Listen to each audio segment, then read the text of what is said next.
Hello! So if you've noticed, each of you have a piece of paper in front of you, and I would like you all to take a moment right now to look at it. Pretend you are a head of a business and you are hiring an office administrator. You received many applicants. One of them belongs to John Joyce. So based on the information I've given you in his resume, I want to know if you would like John Joyce to be your office manager. So raise your hand if you would like him to be your office manager, and raise your hand if you would like to hire someone else.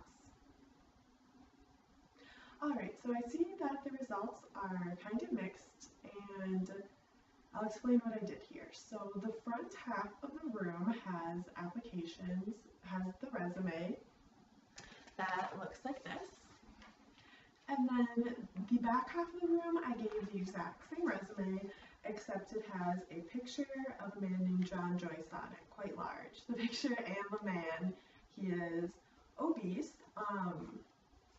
And what I wanted to demonstrate for you all was the anti-fat bias.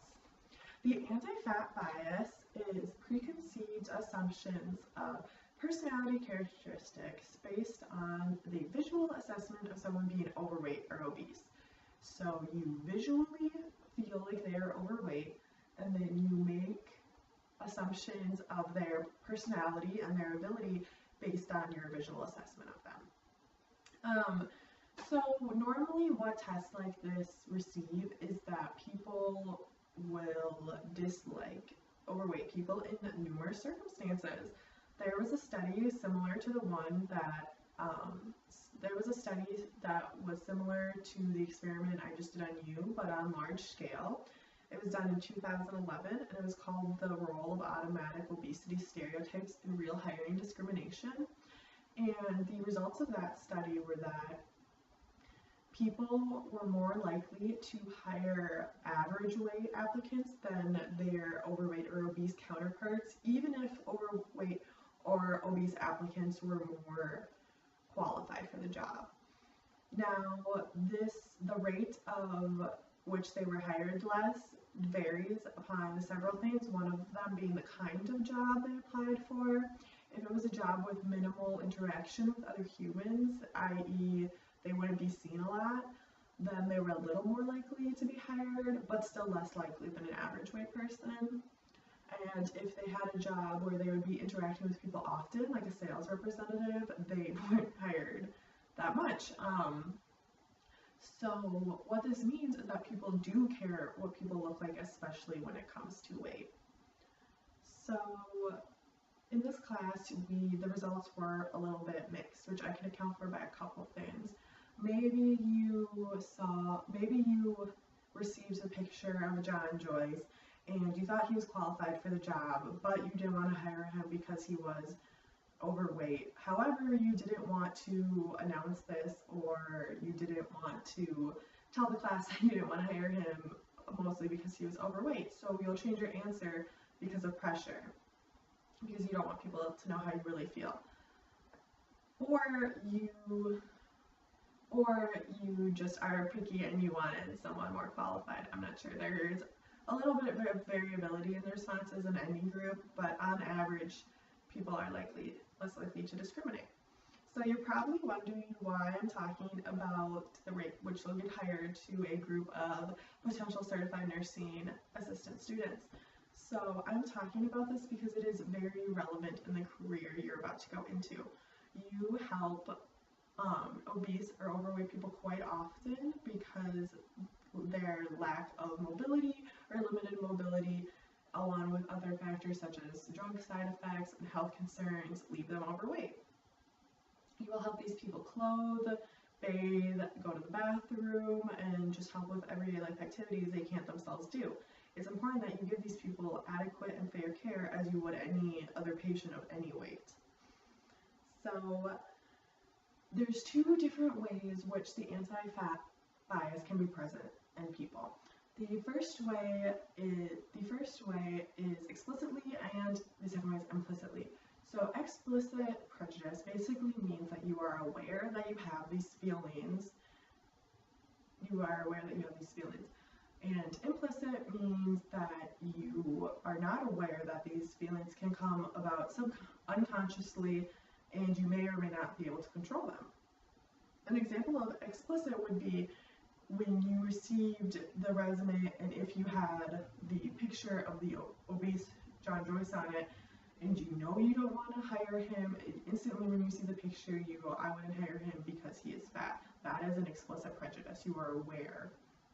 An implicit prejudice would be, for example, if you are more likely to hold the door open for someone who's average weight than someone who is overweight. You might not be aware that you're not holding doors open for overweight people, but you aren't. And it's not just a coincidence on who you hold the door open for. It is your implicit prejudice towards these people that is causing your actions to change. So I'm going to show you some pictures, and I want you to observe your initial reaction to these photos, the thoughts you receive in your head immediately after viewing them. It's important to be aware of your initial reactions because based on your initial reactions, if you observe them, you can then go on to change your actions. Okay, so the first set of photos I have, here they are. Pretend. So as you can see, these photos comprise mostly fit people. There's even a man eating, but he looks relatively average weight to me. So then there's these next set of photos. So these photos are of overweight or obese people doing the same activities as I showed you in the previous set of photos, except the only difference is their weight. A lot of people look at these photos and they think, oh, that's disgusting. A fat man without a shirt on is disgusting. Or, oh, fat girls shouldn't wear swimsuits to the beach. That's disgusting. Or they shouldn't wear yoga pants or something or another. They're just gross to look at. We see these people walking and we think, oh, this is the only time they ever walk and they don't exercise. They're lazy. There's a long list of characteristics associated with fat people that are quite negative. It's interesting because even as I was on Google looking for these images, it was hard to find an image of an overweight person who A, was making fun of themselves in some sort of way, B, was actually fully clothed. A lot of these photos were unclothed photos of obese people. I'm not sure to mock them or for medical reasons, but I couldn't put those on PowerPoint. And then also all of these pictures, most of the overweight people were eating in them, which just kind of pokes more fun at them that, oh, you must be overweight so you're constantly eating and that's why you have more weight on you. When in reality there are many reasons for someone being overweight and it's not just the amount they eat. So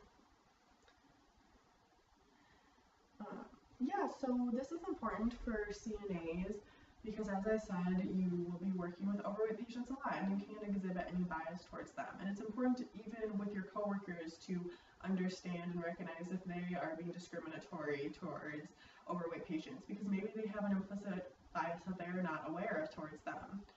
So the key to this is being aware. Many of you might believe, well, we're certified nursing assistants and we can't be biased, that's part of our job, so we're not. But that's not true. A lot of you are, and you aren't even aware of it. There was a study done in 2001 called the Implicit Anti-Fat Bias Among Health Professionals. Is anyone immune? And basically, the results were that both implicitly and explicitly prejudice does exist within healthcare professionals of varying degrees of education, from a certified nursing assistant all the way to a surgeon. There is bias within them. This raises concern in the public eye because they wonder if healthcare professionals aren't immune to being unbiased towards overweight people. How am I supposed to be? But as I said, the key to remaining unbiased and most importantly not acting based off these biased views is that you are aware of how you feel and aware of your actions even if you aren't aware of your feeling. You need to observe yourself. Are you maybe always visiting the rooms of the patients who are overweight last?